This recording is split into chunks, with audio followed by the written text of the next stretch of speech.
কুরআন চলার সাথী, কুরআন গোরেরি বাতি, কুরআন পথের ঠিকানা। কুরআন চলার সাথী, কুরআন গোরেরি বাতি, কুরআন পথের ঠিকানা।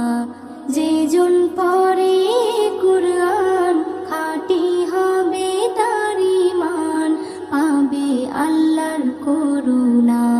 কুরআন চল